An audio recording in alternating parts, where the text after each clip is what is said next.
Bismillahirrahmanirrahim. Assalamualaikum warahmatullahi wabarakatuh. Alhamdulillahirrabbilalamin. Wabihi nasta'in wala murid dunya waddin. Wassalatu wassalamu ala ashrafil anbiya'i wal mursalin. Sayyidina Muhammadin wa ala alihi wa sahbihi wa man sara ala nahji ila yaumiddin. Amma ba'd. Alhamdulillah atas nikmat yang Allah Subhanahu wa taala karuniakan kepada kita.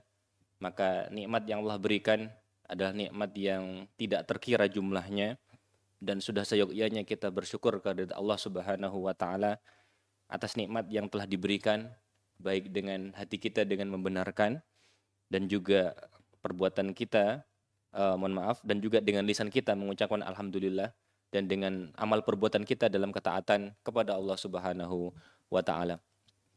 Salawat dan salam kita haturkan kepada Nabi Muhammad sallallahu alaihi wasallam, pembawa risalah Islam yang telah menunjukkan kepada kita jalan yang hak, jalan yang terang, jalan yang tidak ada lagi keraguan di dalam jalan tersebut. Maka kewajiban kita mengikuti jalan mereka, jalan yang selamat, baik di kehidupan kita di dunia maupun juga di kehidupan kita di akhirat. Pemirsa yang dirahmati oleh Allah Subhanahu wa taala, kita masih masuk dalam pembahasan tentang Daulah Abbasiyah. Pada pertemuan kali ini, yaitu pertemuan yang ketujuh.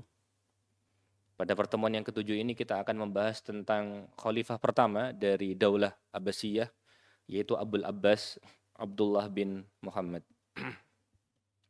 Kita akan membahas tentang Abul Abbas Abdullah bin Muhammad. Taib. Tentang khalifah yang pertama, yaitu Abul Abbas. Abul Abbas ini kemudian namanya Abdullah bin Muhammad. Kenapa kemudian kita tidak menggunakan istilah gelar, di mana kemudian tidak sedikit sejarawan yang kemudian menggunakan gelar kepada Abul Abbas, yaitu gelar As-Saffah. Maka menurut penulis buku ini, sebagaimana disebutkan dalam footnote ya, beliau menyebutkan bahwa yulaqabuhu ba'dul mu'arrahin As-Saffah. Sebagian sejarawan menggelari Abul Abbas, khalifah pertama ini, dengan gelar As-Saffah. Ila an hadzal laqab lam yakun ma'rufan fi hayatihi. Sebenarnya gelar ini tidak dikenal ketika As-Saffah itu masih hidup. Wa dhallal mu'arrikhun kat-Tabari wa ghairihi la yadhkuruna hadzal laqab.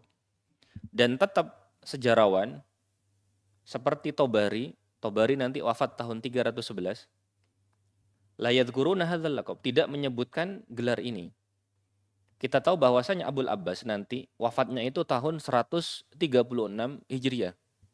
Sedangkan Tabari rahimahullah, penulis kitab sejarah yang terbesar barangkali, yang kemudian terkenal dan menjadi pondasi dan menjadi referensi primer dalam penulisan sejarah Islam. Hampir tidak ada sejarawan yang menulis tentang sejarah Islam kecuali menukil dari Imam Tabari. Imam Tabari rahimahullah, misalkan dalam kitabnya Tarikh Al-Umam wal Muluk, di mana Tabari rahimahullah wafatnya tahun 311. Sehingga Abul Abbas wafat tahun 136 Hijriah. Sedangkan Imam Tabari wafatnya tahun 310 Hijriah. Antara keduanya terdapat perbedaan sekitar 1,5 abad lebih, hampir sekitar 160 tahunan lebih. Bahkan 170 tahunan. Berarti sekitar 1 abad, hampir 1 dan 3/4 abad lebih. Sekitaran itu ya, sekitar 1/3 abad lebih. Berarti sekitar 175 tahunan. Nah, sampai zaman itu kemudian gelar Abul Abbas itu tidak dikenal. Ila anja al-Mas'udi fa'atlaqahu alaihi. Sampai kemudian datang orang yaitu Mas'udi. Mas'udi sendiri wafatnya tahun 346 Hijriah. Sekitar 36 tahun dari wafatnya Imam Tabari rahimahullah. Wa qalladahu fi dzalika katsirun minal mu'arrikhin. Pertama kali yang kemudian menyematkan gelar ini adalah Mas'udi. Setelah Mas'udi menyematkan gelar ini, lalu kemudian diikuti oleh banyak sejarawan setelahnya. Alladzina ja'u min ba'dihi, oleh sejarawan setelahnya.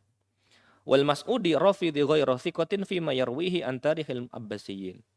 Dan Mas'udi adalah seorang Rafidhah. Keyakinannya Rafidhah, Syiah Rafidhah. Dan dia kemudian tidak dipercaya. Fima yarwihi, tidak bisa dipercaya dari apa yang dia riwayatkan tentang sejarahnya Abbasiyyin. Walidha, karena itu musannif kemudian asarna khasfa hadzal laqab wa adma dzikrihi fi hadhihi tabah al-mu'dilah. Karena itu penulis buku ini kemudian memandang untuk tidak menggunakan gelar ini, tidak menggunakan gelar as-saffah ini dalam edisi revisi buku yang kita pakai ini. Lamma yukhihi lil qari, karena kalau gelar ini dipakai akan mengesankan pembaca, akan menimbulkan kesan bagi pembaca dan pendengar min wasfi Abil Abbas bisafkid dima, mengesankan bahwa Abul Abbas itu safkud dima, menumpahkan darah, wadzulm, dan juga kemudian dia orang yang zalim, wal jabarut, dan juga dia kemudian kekuasaannya yang absolut, kejam ya. Wa hadza khilafu ma tadullu alaihi sifatuhu rahimahullah. Dan hal-hal tersebut yang buruk tersebut itu bertentangan dengan hakikat asli dari Abul Abbas. Sehingga penulis buku ini kemudian menghapus gelar as-saffah karena tidak sesuai, tidak mengesankan hakikat asli dari Abul Abbas. Di sisi lain, hal ini menunjukkan bahwa salah satu sebab distorsi dalam sejarah Islam, salah satu sebab penyelewengan dari umat Islam, itu adalah perilakunya orang Rafidhah, perilakunya orang Syiah Rafidhah. Mereka berperan besar dalam memutarbalikkan sejarah Islam ini sendiri. Karena itu, beberapa kali mungkin sudah kita sampaikan, jika pada masa dahulu sejarah Islam terutama diselewengkan oleh orang Rafidhah, oleh orang Syiah Rafidhah, maka pada masa belakangan ini terutama banyak diselewengkan oleh orang kafir atau juga kemudian oleh orang-orang yang mengikuti jalannya orang kafir. Terutama kemudian diselewengkan oleh orang-orang orientalis dan kemudian diikuti oleh orang-orang yang mengikuti jalannya orientalis. Kadang mereka mengikutinya karena memang tidak tahu, kadang-kadang kemudian mengikutinya sebenarnya tahu tapi kemudian tetap jalan dengan hal tersebut. Na'udzubillah ya. Sehingga kurang lebih seperti itu alasan kenapa penulis buku ini tidak menggunakan gelar as-saffah untuk Abul Abbas, yaitu khalifah pertama dari Daulah Abbasiyah. Baik. Pemirsa yang dirahmati oleh Allah Subhanahu wa taala, baru sekarang kita akan masuk ke tentang nasab wa maulid wa nasy'ah, tentang nasab, kelahiran dan juga tumbuhnya. Kita akan bahas bismillah, qala musannif fi sanah arba'umiyah wa fi sanah arba'ah wa mi'ah minal hijrah. Ulida Abul Abbas Abdullah bin Muhammad bin Ali bin Abdullah bin Abbas. Abul Abbas ini lahirnya tahun 104 Hijriah. Lahirnya tahun 104 Hijriah. Maka nasabnya dia adalah, kunyahnya itu adalah Abul Abbas. Nama aslinya adalah Abdullah. Ayahnya namanya Muhammad. Kakeknya itu namanya Ali. Di atasnya, kakek yang di atasnya lagi itu namanya Abdullah. Baru kemudian di atasnya lagi kemudian Abbas bin Abdul Muttalib. Maka dia itu adalah awal khalifah Abbasi. Khalifah Abbasiyah yang pertama ya. Khalifah Abbasiyah yang pertama. Fi qaryatil Khumaimah, di mana kemudian dia lahir di desa namanya Khumaimah. Kita tahu bahwasanya desa Khumaimah ini adalah desa tempat mereka tinggal ya. Desanya orang-orang Abbasiyun, keturunannya Abbas. Wa nasya'a wa tara'ra'a fiha. Di mana dia kemudian tumbuh dan di mana dia kemudian berkembang di sana, berkembang di desa Khumaimah tersebut. Sekarang masuknya, kalau tidak salah masuknya wilayah Yordania ya. Demikian yang disebutkan oleh Mahmud Syakir Al-Khuristani, seorang sejarawan masyhur ya. Beliau wafat kalau nggak salah tahun 2006 ya. 2004, mohon maaf. Mahmud Syakir Al-Khuristani. Kemudian fahuwa mu'asir li da'watil Abbasiyah mundu bidayatiha. Abul Abbas ini, khalifah pertama ini, dia hidup satu zaman dari sejak gerakan Abbasiyah ini muncul. Dia tahu dari awal bagaimana munculnya gerakan Abbasiyah ini. Wa talaqal ilma ma'a ghairihi min andadihi an usratihi. Ketika kecil dia mendapatkan ilmu dengan orang yang sebaya dengan dia, an usratihi, dari keluarganya ya. Wa qad ikhtarahu akhuhu Ibrahim indama qubidhu alaihi khalifatan lahu. Abul Abbas ini dipilih oleh saudaranya sendiri yaitu Ibrahim indama qubidhu alaihi khalifatan lahu. Ketika Ibrahim ini ditangkap. Ibrahim ini adalah pemimpin dari gerakan Abbasiyah yang ingin mendirikan Daulah Abbasiyah. Ketika Ibrahim ini ditangkap oleh Khalifah Marwan bin Muhammad dari Daulah Umayyah, maka Ibrahim ini kemudian memindahkan kekuasaan, menunjuk saudaranya yaitu Abul Abbas untuk menjadi pemimpin khalifatan lahu sebagai penggantinya Ibrahim. Wa ausahu bil intiqal ilal Kufah, dan Ibrahim berwasiat kepada Abul Abbas ini untuk pindah ke Kufah. Fatahawala ilaiha wa ma'ahu usratuhu. Sehingga Abul Abbas kemudian menyanggupi wasiatnya Ibrahim. Sehingga Abul Abbas ini kemudian pindah ke Kufah. Wa ma'ahu usratuhu, dan juga bersama dengan dia berangkat juga keluarganya. Haitsu buya fiha bil khilafah fi Rabiul Awal sanah 132 minal hijrah. Di mana kemudian dia, yaitu Abul Abbas ini, dibaiat di Kufah ya. Dibaiat di Kufah pada bulan Rabiul Awal tahun 132 Hijriah. Wa khataban nas khutbatan asyada fiha bil Abbasiyin wa bi ansarihim. Di mana dia berkhutbah, di mana isi khutbahnya itu mendukung Abbasiyin dan juga mendukung para supporter, kemudian juga mendukung, memuliakan para pendukung dari Daulah Abbasiyah, wa abal Umayyin wa awanihim. Sebaliknya, Abul Abbas dalam pidato ini itu kemudian mencela Umayyin, keluarga Umayyin, dinasti Umayyin, dan juga para pendukung dari Umayyin. Tsumma qala, lalu kemudian dia mengatakan dalam pidato tersebut, ya ahlal Kufata, antum mahallu mawaddatina wa manzilu mawaddatina. Wahai penduduk Kufah, kalian itu adalah kecintaan kami. Dan kalian adalah orang-orang yang kemudian kami sayangi. Lam tataghayyaru an dzalik. Kalian tidak berubah dari kecintaan kami, dari menjadi kecintaan kami.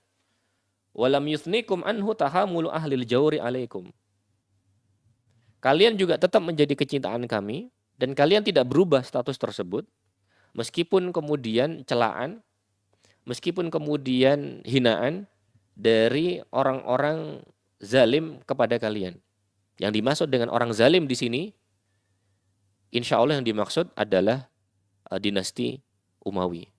Sehingga dia mencela dinasti Umawi ya.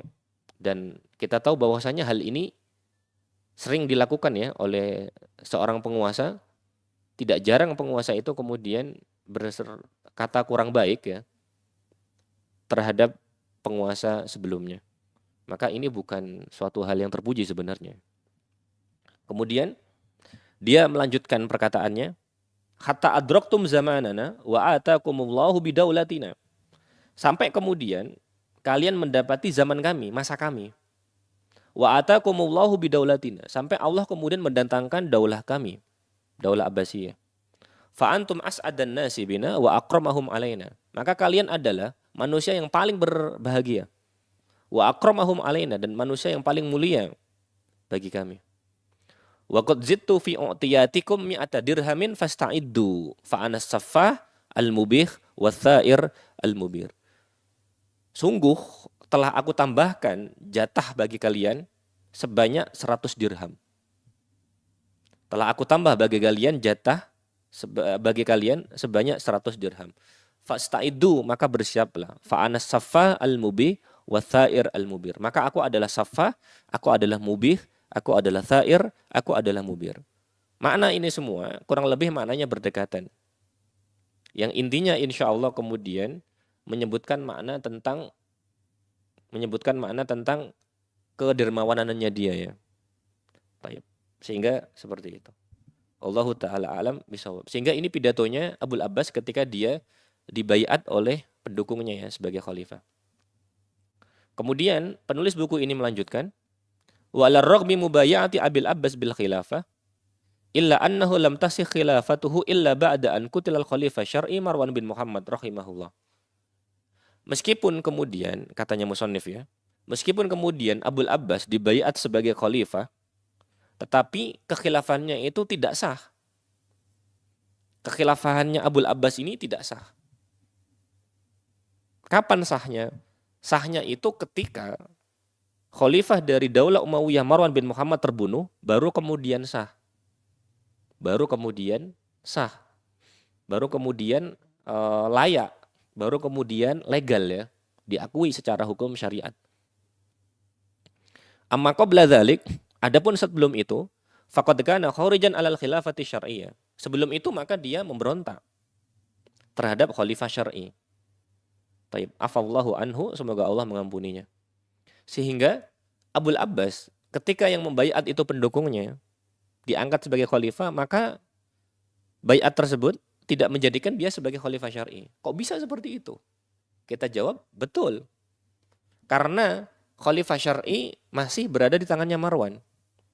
Padahal Rasulullah SAW kurang lebih pernah mengatakan yang maknanya bahwa jika ada dua khalifah, jika muncul dua khalifah, maka bunuhlah yang kedua. Bunuhlah yang kedua. Kenapa bunuhlah yang kedua?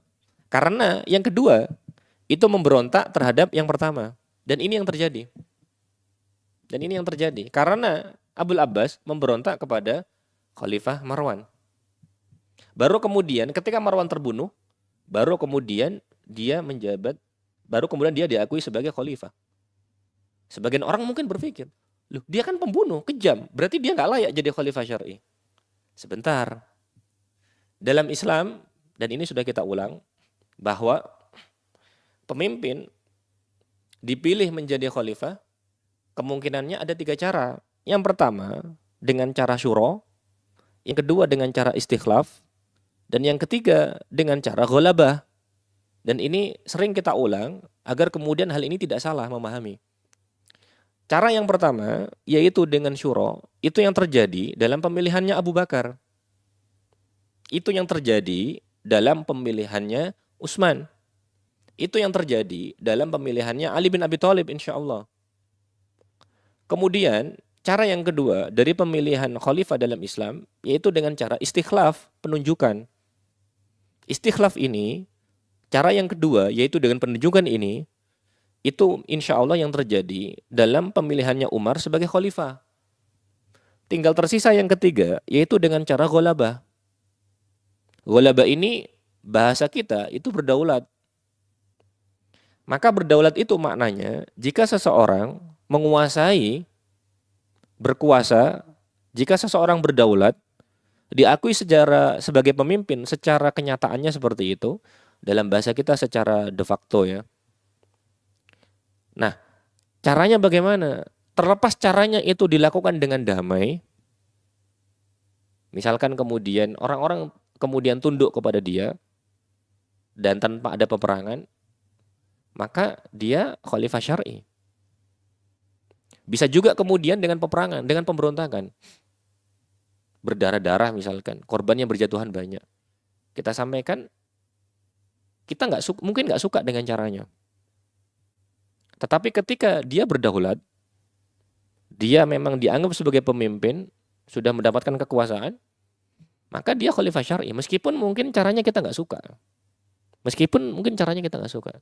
Dan banyak cara pemilihan pemimpin zaman sekarang, itu terjadi dengan ghalabah ini tadi, sekarang. Baik dengan pemilihan, sebagaimana yang banyak terjadi, tidak terkecuali di Indonesia, ataupun mungkin dengan sistem putra mahkota ya, dekatnya itu ke arah sini, ke arah ghalabah. Karena mereka diakui sebagai pemimpin ya. Sehingga itu tentang ghalabah. Sehingga sekali lagi ghalabah ini, suka atau tidak suka, berdarah atau tidak berdarah, selama dia kemudian kaidahnya dia berdaulat, dia diakui secara kenyataan, dia diakui sebagai pemimpin, dia berdaulat, dia menguasai, maka dia jadi pemimpin. Sami'na wa ata'na. Meskipun sekali lagi caranya mungkin kita suka, bisa juga mungkin caranya nggak kita suka ya. Tetapi kemudian ketaatan harus diberikan ya oleh umat Islam. Kurang lebih seperti itu tinjauan fikihnya. Selanjutnya, Abul Abbas memiliki sifat wakana haliman. Dia itu kemudian seseorang yang halim. Halim itu bahasa kita mungkin penyabar ya.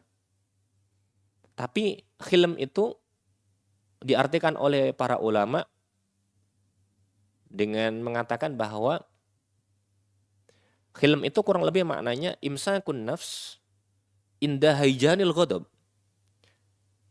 Hilm itu bagaimana menahan dirinya ketika kemarahan itu sedang berkobar. Ketika kemarahan itu sedang berkobar. Dan hilm itu sabar dalam menahan marah tersebut itu termasuk derajat yang tinggi. Termasuk derajat yang tinggi. Barangkali derajat itu, barangkali ya contohnya ya, itu mirip dengan kisahnya Rasulullah Shallallahu Alaihi Wasallam dalam pembagian ghanimah kalau tidak salah, dalam kisah di Ji'ronah ya ketika itu kalau tidak salah. Semoga saya tidak keliru ya. Jadi ceritanya waktu itu ada seseorang Badui kemudian meminta jatah kalau tidak salah. Saya lupa apakah dia memang berhak atau tidak, saya lupa. Lalu kemudian dia mengalungkan pakaiannya kalau nggak salah, bagian pakaiannya ke leher Rasulullah Shallallahu Alaihi Wasallam. Lalu kemudian mencekiknya sampai keluar tanda ya, bekasnya itu ada memerah. Setelah itu Rasulullah Shallallahu Alaihi Wasallam setelahnya malah tertawa. Maka wallahu taala alam bisa jadi ini itu contoh dari hilm. Karena katanya para ulama bahwa hilm itu bukan hanya menahan marah. Menahan marah dalam Islam itu sering disebut dengan nama kadzmul ghaidh. Dalam ayat disebutkan wal kadhiminal ghaidha 'wal 'afina 'anin nas. Dan orang-orang yang menahan marahnya wal 'afina 'anin nas dan mengampuni manusia. Katanya para ulama bahwa di antaranya yang mengatakan adalah Imam Ghazali ya. Kadzmul ghaidh itu derajatnya di bawah sebelum hilm. Hilm itu di atasnya kadzmul ghaidh. Sehingga orang yang sampai derajat hilm itu sudah sering latihan dengan kadzmul ghaidh. Sering latihan dengan kadzmul ghaidh sampai dia tiba pada derajat namanya derajat hilm. Sehingga derajat hilm ini derajat yang sangat tinggi. Dan di antara sahabat yang terkenal dengan hilm itu adalah Muawiyah bin Abi Sufyan ya. Kalau tabi'in mungkin Ahnaf bin Qais. Tabi'in yang terkenal dengan sifat hilm itu misalkan Ahnaf bin Qais. Dan dikatakan bahwa Abul Abbas itu memiliki sifat ini. Wallahu a'lam. Kemudian sifat lain dari Abul Abbas itu adalah wakuron. Dia itu tenang. Tenang ya, wakur. Akilan. Abul Abbas itu dikenal sebagai orang yang cerdik ya. Kathirul haya. Abul Abbas itu dikenal orang yang banyak malu ya. Banyak memiliki sifat malu. Husnul akhlak. Dia itu dikenal akhlaknya baik. Min ashon nas. Dan dia termasuk orang yang paling dermawan. Paling pemurah. Paling banyak ngasih ke orang ya. Paling banyak sedekah ya. Termasuk paling banyak orang yang paling banyak sedekah. Mawa ada iddatan fa'akharaha an waqtiha. Tidaklah dia punya janji kemudian mengakhirkan janjinya. Tidak. Beliau tidak mengakhirkan janji. Ketika punya janji, janjinya kemudian ditepati sesuai dengan apa yang sudah disepakati. Walaqama min majlisihi hatta yaqdhiha. Ketika janjinya kemudian harus ditunaikan, maka ketika itu dia ada di majelisnya, ada di tempatnya, maka kemudian berusaha untuk dia penuhi sesegera mungkin. Maka ini salah satu sifat terpuji yang ada pada Abul Abbas. Dan ini contoh yang baik ya, yang berusaha untuk kita sebisa mungkin kita teladani. Wa kana naqsha khatamihi Allahu thiqatu Abdullah wa bihi yu'min. Dan ukiran yang ada di stempelnya, tulisannya itu adalah Allahu thiqatu Abdullah. Abdullah itu dia ya, maksudnya Abul Abbas karena nama aslinya Abdullah. Abdullah itu kemudian thiqat billah, percaya kepada Allah Subhanahu wa taala. Wa bihi yu'min. Dan Abdullah kemudian beriman kepada Allah Subhanahu wa taala. Kemudian wa kana yusajji'ul ilma wal adab. Dan termasuk juga hal terpuji yang dilakukan oleh Abul Abbas, maka dia mendorong ya tersebarnya ilmu pengetahuan dan juga mendorong tersebarnya adab ya, tersebarnya sastra. Wallahu a'lam. Kita lanjutkan. tawallihil khilafah wa ahammu a'malihi. Bagaimana dia bisa berkuasa ya? Bagaimana dia berkuasa? Wa ahammu a'malihi, dan juga beberapa pekerjaannya yang terpenting. Musannif mengatakan, indama bu'i Abul Abbas min qibali ansarihi bil khilafah, kana al-khalifah syar'i Marwan bin Muhammad mu'ashkaran bi jaisin kabirin ala nahri Zab fil Iraq. Ketika Abul Abbas dibaiat ya, sebagaimana sudah kita ceritakan, min qibali ansarihi, di mana yang membaiat itu adalah pendukungnya saja. Di mana yang membaiat itu adalah pendukungnya saja, dan ini kita katakan bukan kekhilafahan syar'iyah ketika pertama kali dibaiat, sebagaimana sudah kita sampaikan di muka tadi. Karena khalifah syar'i Marwan bin Muhammad. Maka ketika itu khalifah syar'i, pada waktu itu khalifah syar'inya adalah Marwan bin Muhammad, mu'askaron. Ketika itu Marwan bin Muhammad sebagai khalifah syar'i, dia mu'askar, dia berkemah. Bijaisin kabir, berkemah dengan membawa tentara besar ya, bersiap untuk berperang maksudnya. Ala nahri Zab fil Iraq, di mana dia berkemah di dekat sungai Zab di Irak. Posisinya kalau tidak salah dekat dengan kota Mosul sekarang, di bagian utara kurang lebih dari wilayah Irak hari ini ya. Jadi Marwan bin Muhammad pada waktu itu bersiap untuk perang. Siapa yang akan dia perangi? Ya Abbasiyah. Abbasiyah yang akan dia perangi. Wa yasta'iddu limunazalatil Abbasiyin. Dan dia bersiap untuk kemudian menghadapi, Marwan bin Muhammad ini siap memerangi Abbasiyin. Wa kana ala Abil Abbas ayatawal al-qadha ala Marwan. Maka kemudian menjadi kewajibannya Abul Abbas ya, untuk kemudian memimpin upaya mengalahkan Marwan. Karena dia pemimpin Abbasiyah. Wa tasfiyatal hukmi al-Umawi, dan juga kemudian untuk membersihkan kekuasaannya dinasti Umayyah.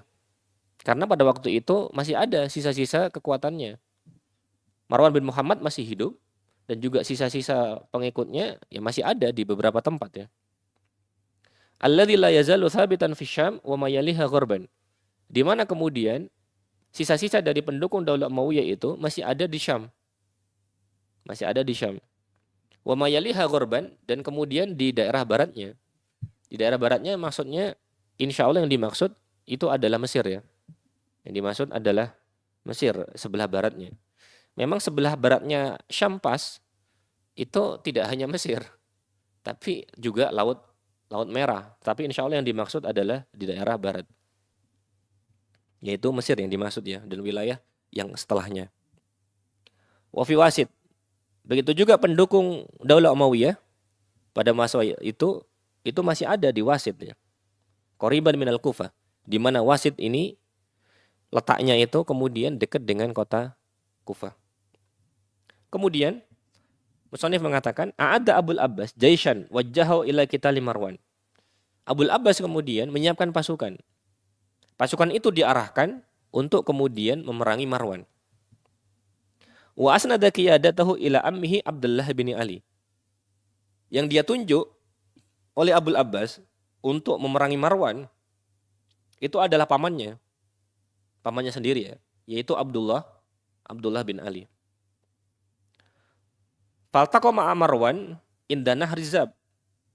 Maka dia, pasukannya Abdullah bin Ali ini, itu kemudian bertemu dengan pasukannya Marwan di Sungai Zab.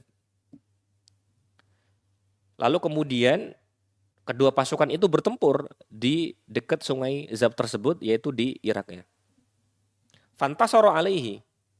Maka kemudian Abdullah bin Ali itu kemudian menang melawan pasukannya Marwan. Wa farra Marwan mutawajjihan ila Syam. Sebagaimana kemudian Marwan, wa farra Marwan mutawajjihan ila Syam. Maka Marwan kemudian dari kalahnya peperangan yang terjadi di Irak, maka dia kemudian melarikan diri ke Syam. Fa Filastin. Setelah dari Syam, kemudian dia lari ke Filastin, ke Palestina. Jadi dia dari Irak, dari sebelah timur ya. Dia kemudian lari ke Syam, ke barat ya. Fa Filastin, lalu kemudian ke selatan. Misr, baru dari Palestina kemudian mengarah ke timur, masuk ke Mesir. Sehingga upaya Marwan untuk menyelamatkan diri ini mungkin jaraknya sampai ribuan kilometer, jauh ya. Karena dia berasal dari Irak, maksudnya dia kemudian bertempur dan kalah di Irak, lalu kemudian lari ke Syam, lalu kemudian lari ke Palestina, lalu kemudian hingga lari ke Mesir, bisa jadi itu sampai ribuan kilometer, yang pasti sangat jauh sekali. Kemudian wajuyusul Abbasiyin tulakhiquhu. Tentara Abbasiyin itu kemudian terus mengejar Marwan. Marwan kalah, Marwan kemudian terus diburu. Terus dikejar terus. Wala tumakkinuhu min khashti quwwatin kabiratin yakifu biha fi wajhi juyushihim. Di mana kemudian Marwan ini diburu terus. Sehingga ketika Marwan diburu terus, la tumakkinuhu. Marwan itu tidak mampu min khashdi quwwatin kabira untuk mengumpulkan tentara yang besar. Yakifu biha fi wajhi juyushihim, untuk kemudian melawan tentara Abbasiyin. Tidak ada kesempatan bagi Marwan mengumpulkan pasukan besar untuk melawan Abbasiyin, nggak bisa. Kesulitannya. Karena diburu terus, tidak ada waktu. Allati adrakathu fi qaryati Busir, di mana kemudian pasukan tadi, pasukan Abbasiyin kemudian mendapati Marwan di desa namanya Busir, fi Sa'idi Misr, di daerah Sa'id ya, di Misr ya. Kalau sekarang insya Allah desa Busir ini itu menjadi bagian dari provinsi namanya Giza ya. Giza itu di sampingnya Kairo kalau tidak salah. Giza itu di sampingnya Kairo ya. Sehingga Busir itu kemudian di dekat di wilayah Giza ya. Dan Giza sekarang itu dekat dengan kota Kairo. Zaman itu Kairo belum ada ya. Zaman itu Kairo belum ada. Karena Kairo ada baru sekitar abad keempat insya Allah. Dan ini kita bicara kejadian yang terjadi pada awal abad kedua Hijriyah ya. Sehingga masih kejauhan. Pada waktu itu Kairo belum ada.